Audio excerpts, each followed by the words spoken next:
After having a chat and getting some local knowledge, we headed off. Still using the Cloncurry Trails book, we had marked a couple of spots we wanted to check out, one of which was to have a hunt around for a Maltese cross at the MacGregor mine. But first we did a detour and found ourselves at Mount Frosty, then proceeded on to the MacGregor track. As Mitchell back at camp had suggested, sections of this were badly washed out and steep.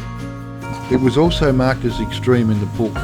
So this is After inspecting this section, we decided it was not worth it with only one again, view. it doesn't really sort of show you how steep this thing is, but at the top of this point there's quite a turnaround area, so there's lots of people that have looked at this and just gone, oh, I don't think so.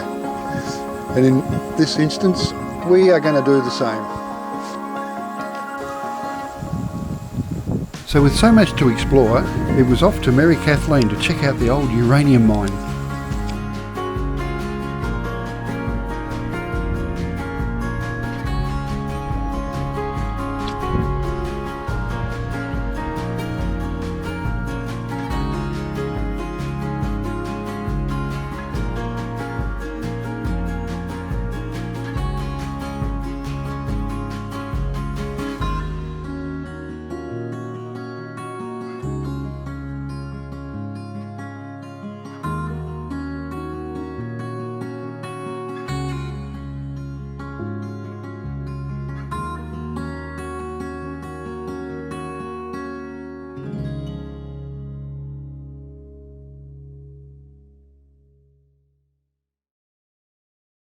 Mary Kathleen, the town that once served the nearby uranium mine, was initially surveyed by a mining company to provide accommodation and amenities to the workers and their families.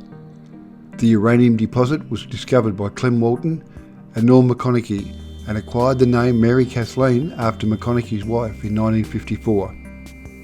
The company provided the entire infrastructure, including the town, a dam on the nearby Corella River, open-cut mine and processing plant. The town enjoyed prosperity between 1956 and 1963 until it was placed on mothballs. In 1974, the mine was reopened until 1983, when due to the federal government's three-mine policy, Mary Kathleen was closed.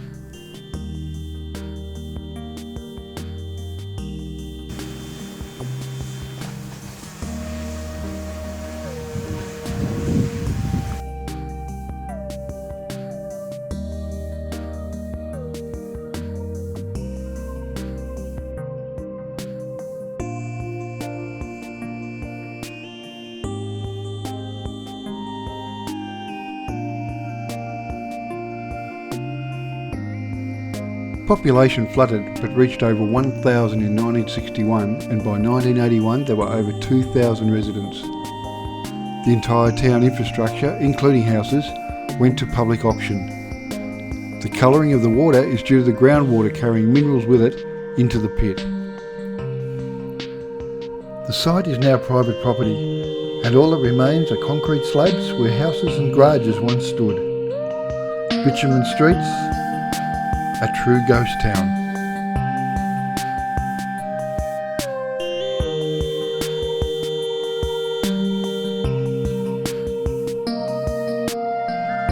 We decided to do the Fountain Springs trek today, so we followed the track in for 24 kilometres through a lovely part of this area.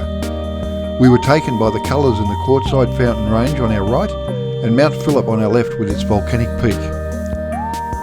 Fountain Springs was the water supply for the nearby town of Lara from 1913 through to 1927 and is one of the only permanent water sources in the area. The large split in the Fountain Range makes the entrance to this picturesque permanent waterhole. The main rock pool is quite deep and cold in winter as the pool receives only a few hours of sunlight each day.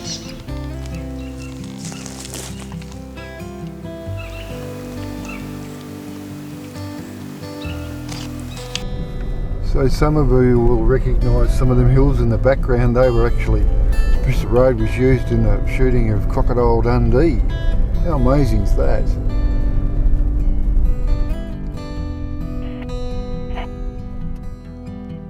Back in 1904, the MacGregor ore body was found and the settlement started not long after with a large high-set wooden home built overlooking the Wallaroo mine.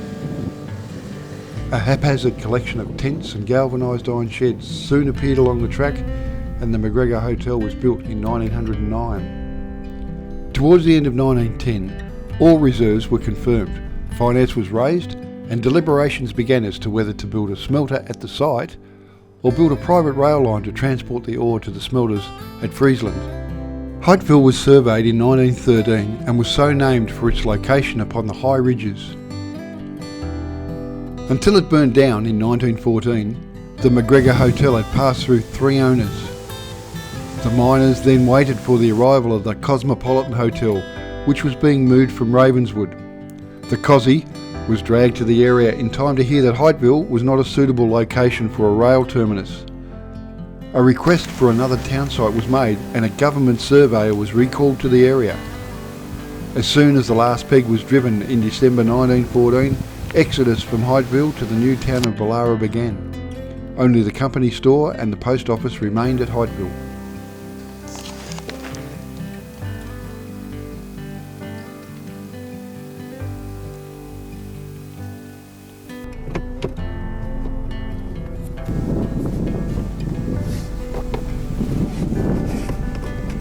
Hello. So we've been up and had a look at the tunnel, and it was a bit of a climb. So on this road, so we're just going to sneak it down. I've got the Butte downhill descent engaged. I don't know whether we haven't really used it before. So I'll put it low. Just let it crawl.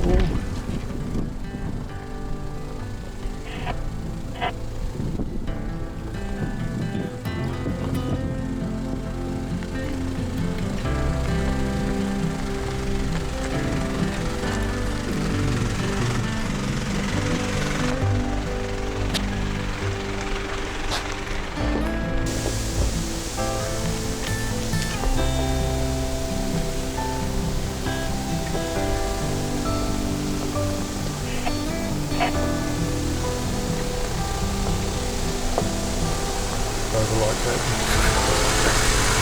That's the most unnerving feeling.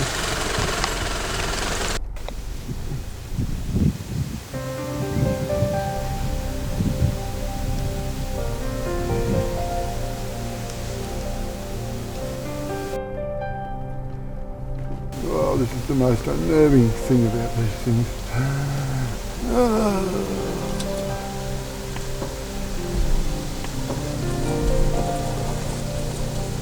Oh, I hate this. Oh, I hate this. Oh, you right here, this is a horrible feeling.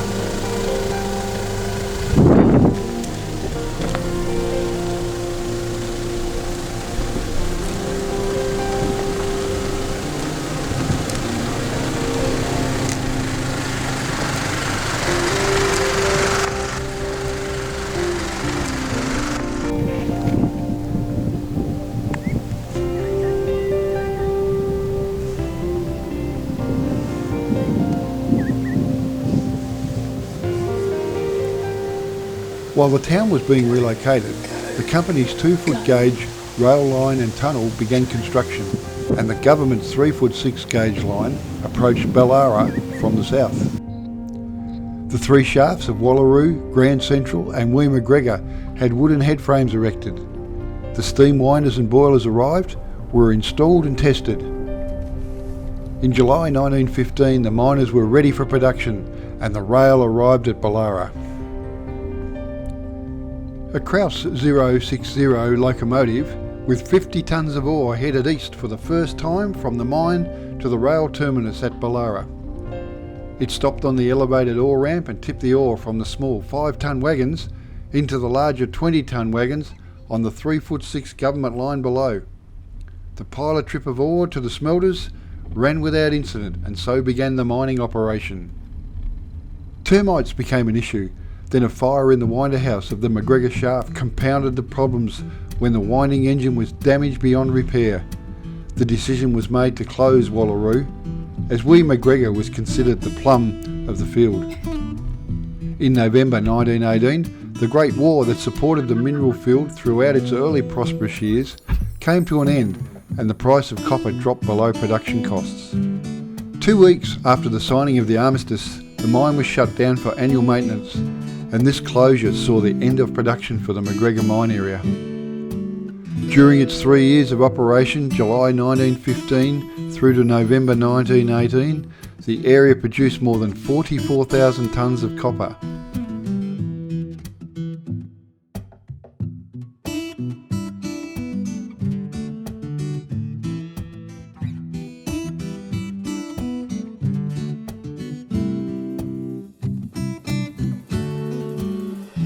This is the siding where the narrow gauge used to come to with the ore. They would then tip it into the 3'6" wide gauge that would then take it through to the smelter.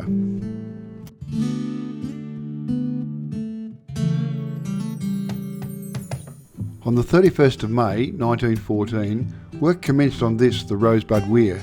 It was designed to control the inrush of water to the Rosebud mine during the wet season and to supply water to the township of Balunga. Then it was back to the station.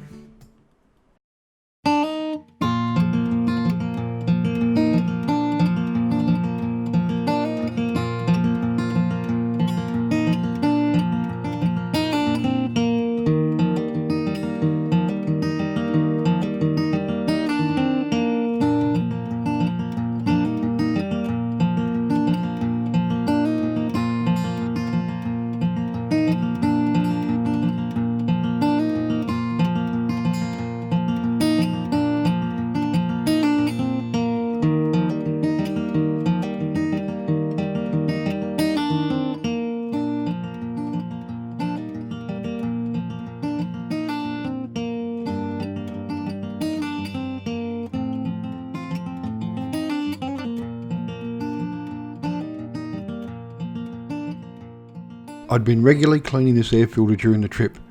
With some extensive highway miles to complete, I think it's a good time to slot in a new one.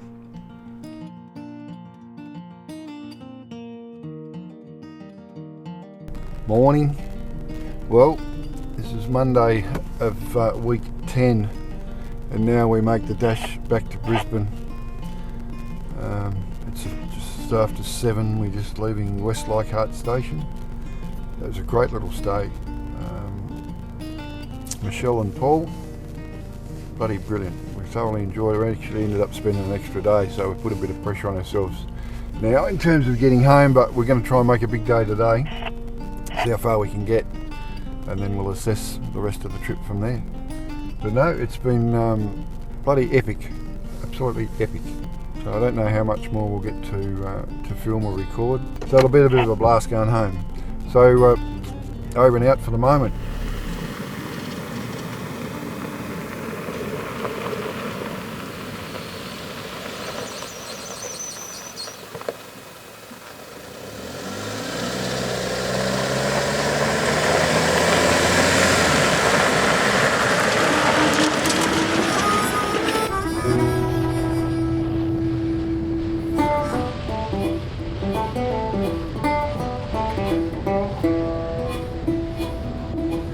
Well, we made it to Lara Wetlands. There's 790 kilometres in the bank.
internet, but you don't seem to forget about yourself.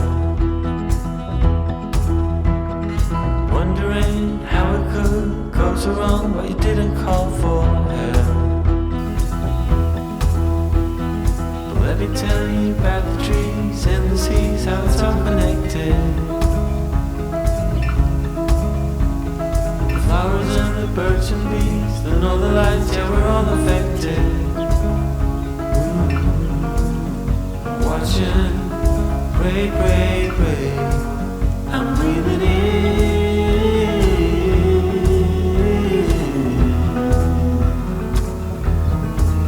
I'm breathing out.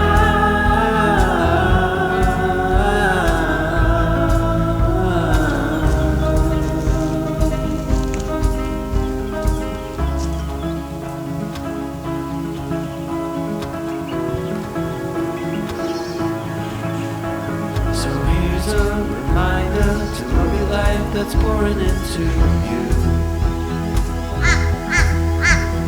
So my friend, let me tell you once again, and you know that it's true. Forget about seeing it or hearing it in the end. So we've left Judd Lagoon this morning. Last night had a fire and a steak, and yeah, it was not a bad spot to camp. We were originally going to stay at the pub and have a beer and a steak there, and as we came in to the place, it saw the sign, so we went and had a bit of a look, and it was good. So this is now last day, very sad day. Day 73. 73 sleeps in the camper trailer. Love it. So we thought we'd put a bit of a thing together of the goods, the bads, the uglies. So I guess the first thing is let's get the bad things out first, and then we'll finish with all the good. The water leak in the kitchen twice. So that bit of hose has all lost its reinforcement. So we're going to short chat to track about that, because that's not that old. But yeah, it was just becoming a bit of a pain in the bum. Midges at Charles Darwin Nature Park. In Darwin. Now that was a shocker, because they had signs to cover up, but we were there at like 10:30, 11 o'clock in the morning, and who would have thought they'd be midges or mosquitoes? I didn't say they were midges, they just said there's biting insects, cover up. And it was sunny. And it was sunny and it was warm, and there was no reason why they would be there, but they are. So Liz took a bit of a caning that day, because it does, with midges it doesn't show until usually the next day or the day after. So that was a bit awful for her. What else? I think that's the lows. That's the lows. Worst camp would be Well 41, and only because it was very open.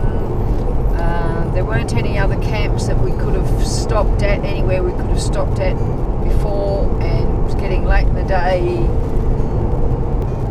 And the other worst camp was Merle Campground, and only because that is where all the mosquitoes in Australia are bred. Man, with those mosquitoes there. And everyone knows it around there, all the locals, but not to us.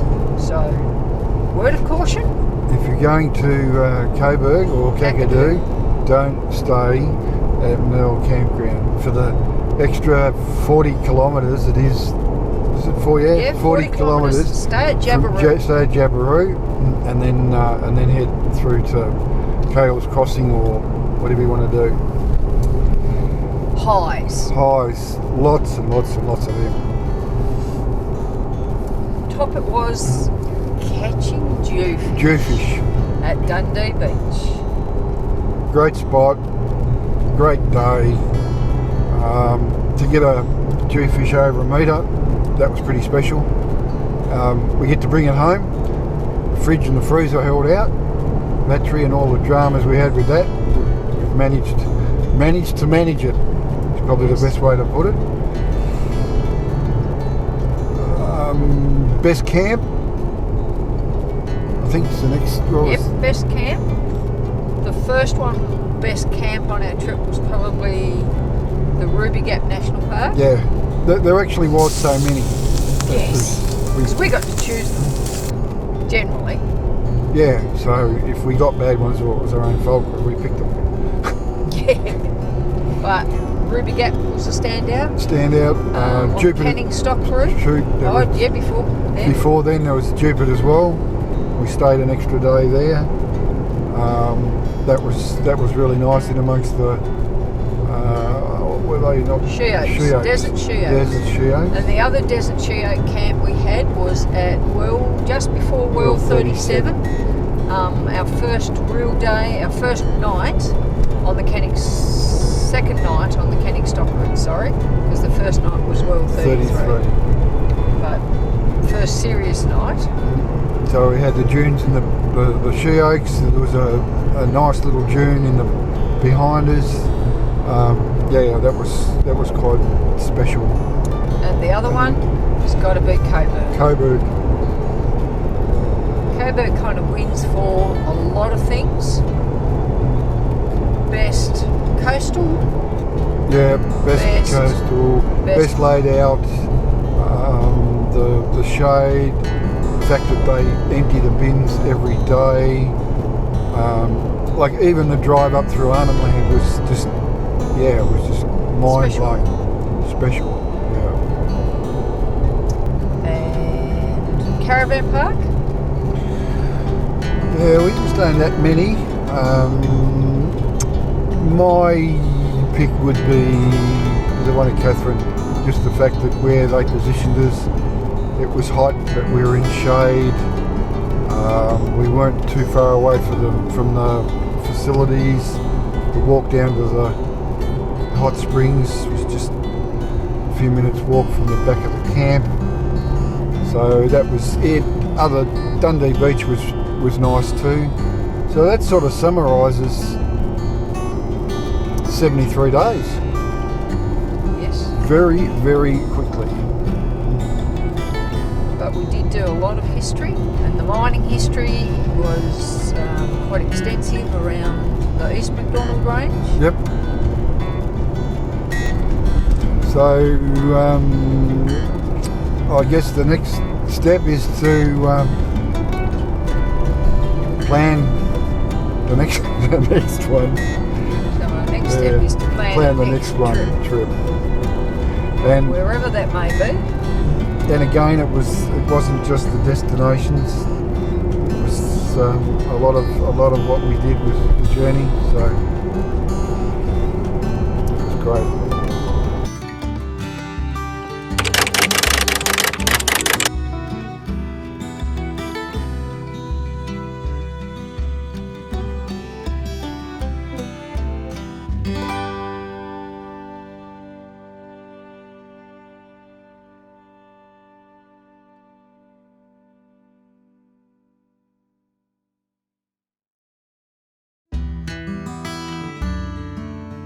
It didn't turn on. Rightio, this is it. You mean that was all? I gotta sack my cameraman first day. Corner Meteor and Comet Street. Comet. Meteor and Comet Street. Same here. Yes. I'll be abducted by aliens tonight.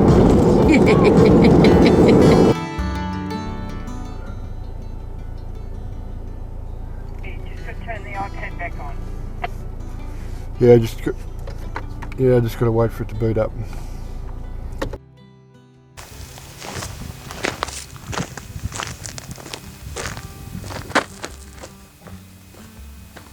I'll cut that bit out.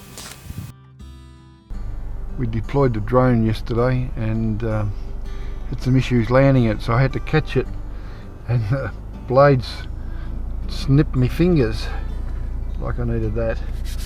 Anyway.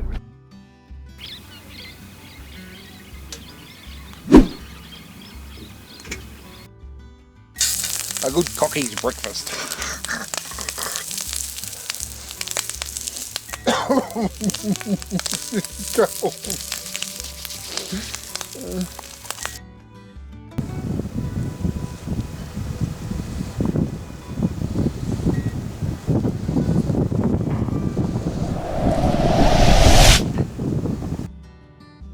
Well done.